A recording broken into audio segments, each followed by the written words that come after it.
Filipe, Atos 8, ele viajou no espaço-tempo e, sobretudo, no espaço, porque não deu nem tempo de que a gente dissesse ele apareceu 3 dias depois em Asdod, que é a cidade cuja transliteração em Atos 8 aparece como Azoto, mas é a cidade de Asdod, que é uma das cidades antigas dos filisteus.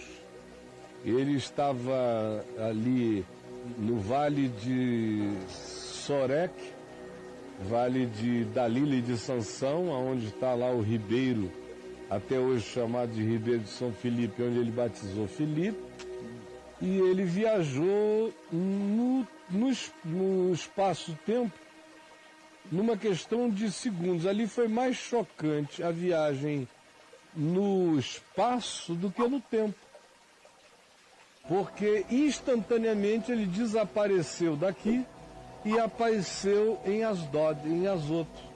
E não diz que foram 3 dias depois, uma semana depois.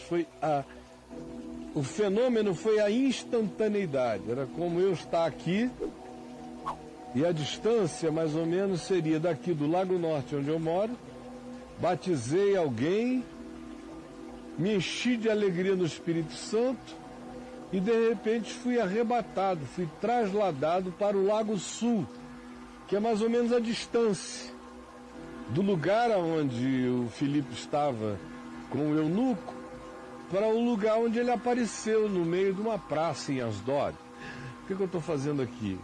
Mas foi um átimo de segundo. Então o fenômeno foi o trasladamento. Não foi o tempo, o espaço, a demora, não foi isso. O maior fenômeno depois do trasladamento foi, claro, a mudança de espaço na instantaneidade de um átimo.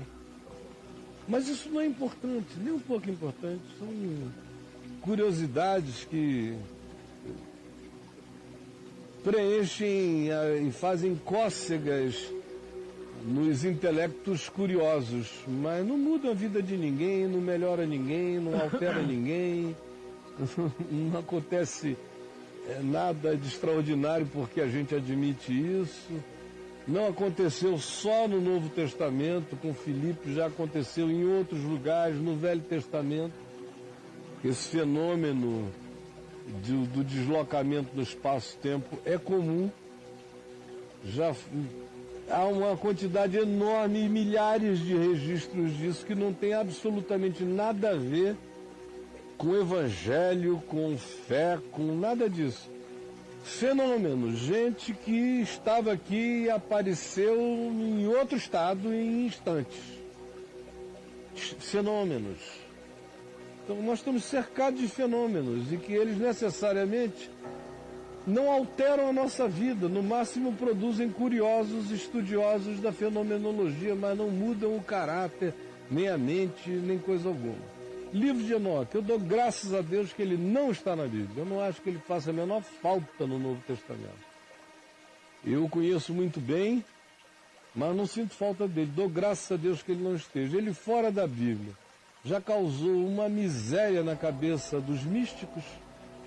É o livro que mais perversidade já gerou na cabeça de místicos. Olha só. Por causa dos anjos. Começa aquilo que Paulo fala, chama em Colossenses de culto aos anjos. Aí o cara começa, tem tanto anjo no livro de Enoque, com nome, com função, com o que faz, que começa aquele culto, a tarefa angelical. Ah, deixa eu falar com o anjo tal, porque ele é que cuida dos mares, ele é que cuida dos rios. São ele designações. É que cuida, tudo designação que o Novo Testamento não comporta. Jesus admite, porque Jesus cita frases soltas que você que conhece bem o livro de Enoque sabe que foi de lá que vieram. Olha. E alguns princípios. Paulo, então, cita várias vezes. Paulo bebeu lá. Todos beberam. Todos beberam.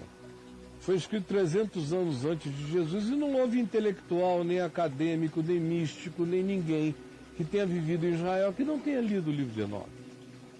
Agora, o que a gente vê é o Novo Testamento filtrar o livro de Enoque. Ou seja, examinar o livro de Enoque todinho e reter só o que é bom. E eu acho que a filtragem que o Novo Testamento fez é mais do que necessária. Eu não recomendaria que o livro de Enoque fosse posto na Bíblia, porque o pessoal já se confunde lendo a simplicidade do Novo Testamento. Imagina botando um negócio desse lá dentro.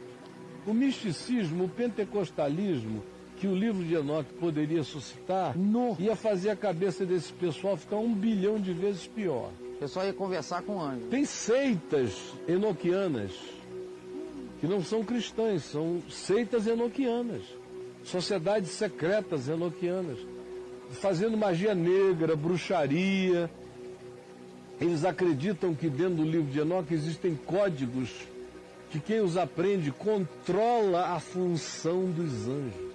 Meu Deus. Então lá quero isso perto de mim. Eu sou um homem do evangelho, puro e simples. Os 4 evangelhos me bastam. Eu leio e já li todos os apócrifos, algumas dezenas de vezes. Examino tudo, retenho o que é bom. Na maioria das vezes tem pouca coisa boa, mas tem algumas interessantes. E as interessantes são as que são coerentes com o Novo Testamento, com o que Jesus ensina. Então, meu filho, não fique fazendo viagens místicas, nem esotéricas, nem se entregue às curiosidades. Leia o Evangelho de carreirinha e preste atenção nos significados que transformam a mente, o caráter e o modo da gente viver. O resto é curiosidade, tá bom? Beijo. Caio, você acha que a não inclusão do livro de Enoque na Bíblia foi uma decisão ocasional ou ela tinha uma razão de estar lá, na sua opinião? Aquilo ali foi pensado durante muitos anos. E conquanto tenha sido Constantino que promoveu o concílio, que ajuntou esses livros que a gente tem no Novo Testamento, eu sou um cara liberto. Não é porque foi Constantino que patrocinou que a escolha tenha sido errada. Se você ler os apócrifos todos, se você não estiver querendo encontrar uma defesa de tese para um capricho pessoal, se você ler com o mínimo de isenção, você vai ver que eles não mereciam estar ali. São livros infantis.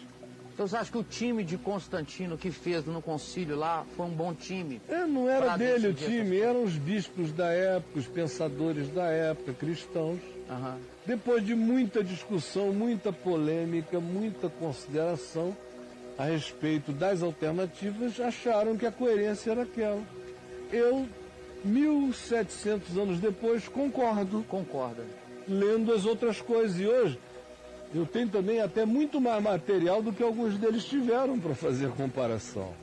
E muito mais facilidade de fazer a comparação. Está tudo na palma da mão, só não sabe quem não quer. Está aqui, ó. Você pesquisa tudo aqui, entra na biblioteca de qualquer lugar da Terra, lê o que você quiser. Então, para mim, o Novo Testamento é bastante. E está suficiente. Calvino queria tirar livros do Novo Testamento, você sabia disso? Lutero também. Cara. Lutero achava que Tiago tinha que ser tirado, ele não entendia Tiago. Você veja que ele não era necessariamente tão profundo, o Lutero. Era um cara muito passional. E ele não compreendeu a sutileza de que Tiago não estava negando Paulo. Tiago estava só dizendo: dê fruto. Dê fruto. Se você tem fé, dê fruto. Mas como a tese dele era ele traumatizado com a salvação pelas obras católicas, parecia que Tiago estava fazendo apologia do oposto, e não era. Por ele, o livro do Apocalipse teria sido tirado também da Bíblia. Ele não via nenhuma vantagem no Apocalipse, vamos tirar isso daqui. Graças a Deus, não tiraram. A Calvino tinha restrições a vários livros também, inclusive ao Apocalipse. Ele nunca quis chegar perto para comentar. Eu não tenho problema com nenhum dos livros do Novo Testamento. Com livro nenhum da Bíblia. Eu acho que os que estão no Velho Testamento são importantes. Eles contam a história da evolução, da revelação de Deus no processo histórico de Israel, especialmente. Isso não foi uma revelação que chegou e foi dada e acabada. Ela foi progressiva, ela era pertinente a cada tempo e geração. Você vê que no próprio processo do Velho Testamento, certas coisas do próprio Velho Testamento já vão ficando obsoletas na evolução histórica do próprio povo de Israel no Velho Testamento. Nele mesmo. Aí depois de Cristo, a obsolescência tomou conta geral de quase tudo. E no Novo Testamento tem coisas obsoletas, quando você lê à luz de Jesus, tendo Jesus como chave hermenêutica. Por exemplo, para ler 1 Coríntios 7 hoje aqui, tendo Jesus como chave hermenêutica e sabendo quais são os princípios eternos e quais são os aplicativos circunstanciais, eu tive que, à luz de Jesus, projetar algumas luzes para quem está ouvindo em casa e não conhece contexto nenhum, não ficar achando que o Paulo estava dando um conselho para ser cumprido ao pé da letra nos nossos dias, quando ele mesmo diz, essa é a minha opinião. Tem circunstancialidade no que eu estou dizendo. É tanto que você alertou a questão da relação social do casamento. Eu teria 1 bilhão de coisas a mais. A mulher precisava, né? 1 bilhão de coisas a mais para falar se eu estivesse num retiro com 4 dias de exposição de 1 Coríntios 7. Não é o caso, uma leiturinha aqui simples, né? Para ir orientando basicamente a cabecinha de todo mundo. Mas não sinto falta de nada e o livro de Enoque está bom ficar onde ficou.